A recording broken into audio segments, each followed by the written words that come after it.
Summary of the Perks of Being a Wallflower by Stephen Chbosky. In a letter addressed to an unknown friend, Charlie admits that he needs someone to talk to.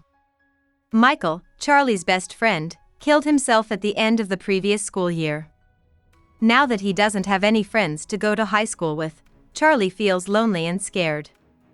Thought about Michael's death, Charlie questions whether Michael had problems at home, which makes him wonder if he too has problems at home. Charlie then talks about his family and says that his best person was his Aunt Helen, who moved in with him and his family before she died. Someone starts hitting Charlie during the first few weeks of school. This leads to a fight. He says that his brother taught him how to fight, which is why he hurt the bully pretty badly and started crying right away. He says that he's feeling pretty sad.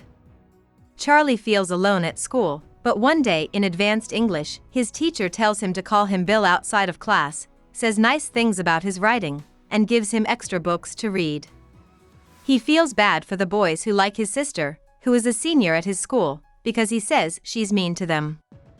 A certain boy sends mixed tapes to his sister, and she gives them to Charlie. Charlie loves the songs on them. His sister told her boyfriend one night that he wasn't standing up for himself, so he hit her in front of Charlie. She keeps seeing this boy and tells Charlie she won't tell anyone about the abuse. The following week in class, Charlie tells Bill that her sister's boyfriend hit her, and Bill calls Charlie's parents to tell them. Charlie meets Patrick, whose nickname is Nothing, and Sam at a football game. They are both seniors and ask Charlie to big boy with them. Charlie thinks Patrick and Sam are dating, but they tell him that they're actually step-siblings. Charlie then says that he has a crush on Sam. Along with Patrick and Sam, Charlie rides to a party after the homecoming dance. While sitting between them and listening to the radio, Charlie says he feels infinite. People at the party are very nice to Charlie, and he eats his first pot brownie there. Charlie walks in on Patrick and Brad, the quarterback for the football team, kissing by mistake after going to the bathroom. Patrick asks Charlie to keep this a secret because Brad is afraid that people will find out. At the end of the night, Patrick compliments Charlie on being quiet, and everyone at the party raises a glass to him. After the party, Patrick, Sam, and Charlie listen to music as they drive through the tunnel toward downtown. Sam stands in the back of the truck as it speeds through the tunnel. The wind blows her dress around. Charlie keeps working on his extra reading for Bill and decides that he wants to be a writer when he grows up. His friend Mary Elizabeth runs a magazine called Punk Rocky, which is based on the Rocky Horror Picture Show. He starts writing for it. Along with regular showings of the movie, Charlie's friends put on a show. Chassie knows he loves Sam when she starts going out with Craig, an older actor who plays Rocky on the show. Charlie and his friends do a secret Santa trade as the holidays get closer. Charles picks out Patrick's name and makes him a mixtape with carefully chosen music as a first gift. This is his last gift to Patrick. He gives it to him at their Christmas party and reads it out loud to everyone. Patrick tells Charlie that he is his secret Santa and gives him a suit because all the great writers wear suits. Each person at the party gets a thoughtful gift from Charlie. The most special gift is a record of the Beatles' song Something that he gives to Sam. His Aunt Helen gave it to him. That night, Charlie wants his first kiss to come from someone who loves him, so Sam gives it to him. Charlie's family sees Aunt Helen's grave on the way home from the Christmas party, and Charlie thinks about what she went through. He writes that she was raped as a child and had a history of violent relationships and drinking and drug use as an adult. Since his birthday was on Christmas Eve, she was the only person outside of his close family who bought him both a birthday and a Christmas present. She died in a car accident on her way to get Charlie's gift. When Charlie thinks about his aunt, who died, he feels guilty, and this makes him feel worse. After taking LSD at his friend's New Year's Eve party, Charlie passes out in the snow and is found by cops. He is taken to the hospital. His family is worried because he has a past of getting lost when his mental health gets worse. After a few days, Charlie is still having dreams from the LSD, and he fears they will never end. Charlie starts smoking more often after Sam gives him a cigarette to calm him down. Charlie agrees to play Rocky one night when Craig doesn't show up to a Rocky Horror Picture Show.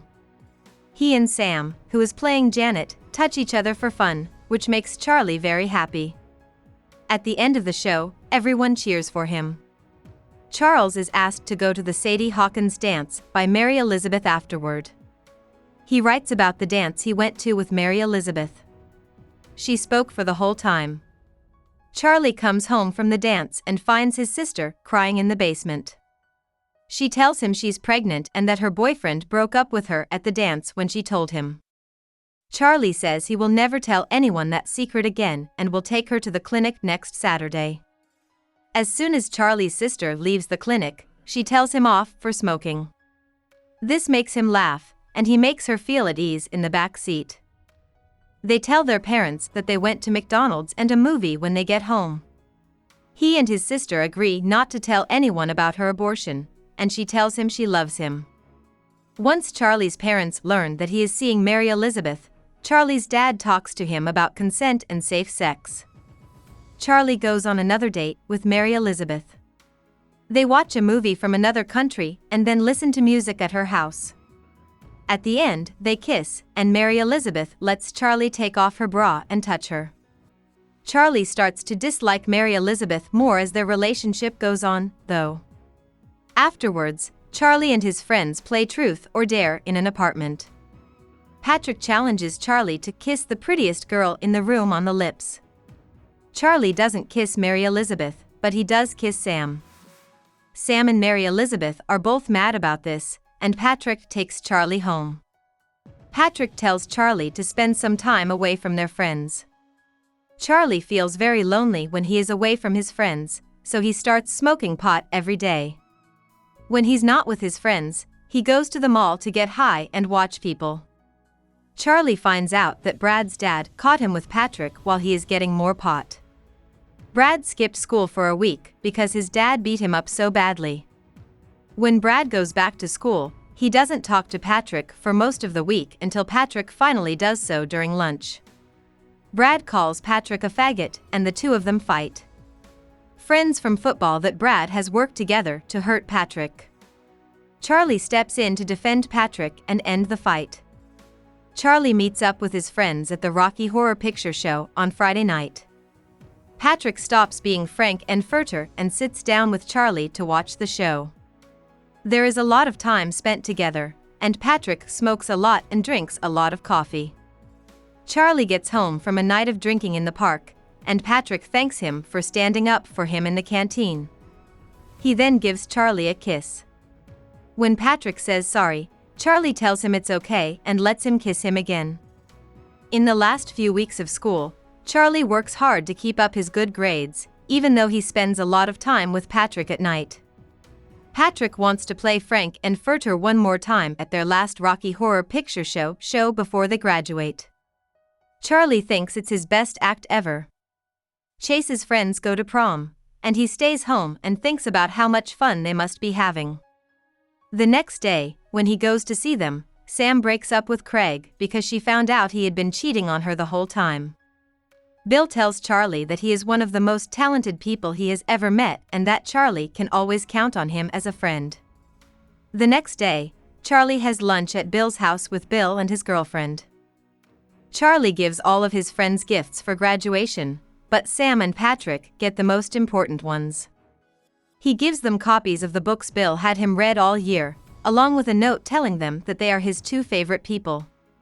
Sam asks Charlie why he didn't ask her out after she broke up with Craig at the last party with his friends before they go on summer break. She tells him that he can't just put other people's lives before his own. It's not love if you do nothing, she says, and letting Patrick kiss him wasn't being honest with him. When Charlie kisses Sam, Sam kisses her back, and she finally puts her hand under his pants to touch him. Charlie stops her, and he starts to feel awful and stressed out. He falls asleep on her couch because he can't drive home. He dreams that night that his Aunt Helen touched him like Sam did.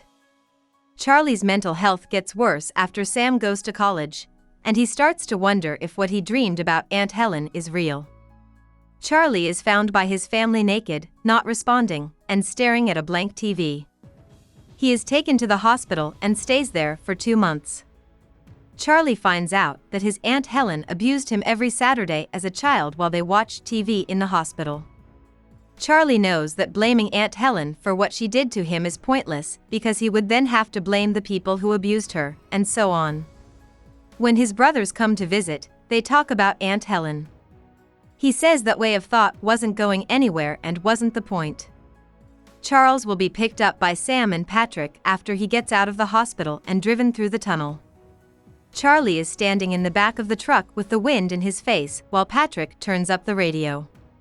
It makes him remember how much he loves his Aunt Helen for giving him gifts and how much he wants everyone else to be happy. According to him, this is his last letter because the new school year is coming up and he will be too busy participating to write any more. At the end of his last letter, he tells the reader that everything is fine with him. About the author.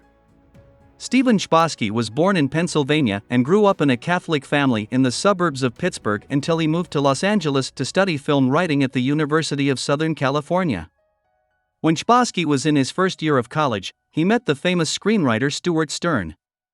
Stern became a friend and instructor for life. Chbosky wrote several scripts after college and also directed and starred in The Four Corners of Nowhere, a movie that was accepted into the 1995 Sundance Film Festival. Chbosky's most famous book, The Perks of Being a Wallflower, which is a semi-autobiographical, came out in 1999. In 2012, he wrote and directed the movie version of the book. Chbosky lives with his wife Liz in Los Angeles, California. Hope we summarized it fully and you liked it. Please hit the like button and subscribe to our channel so that we are motivated to create more videos.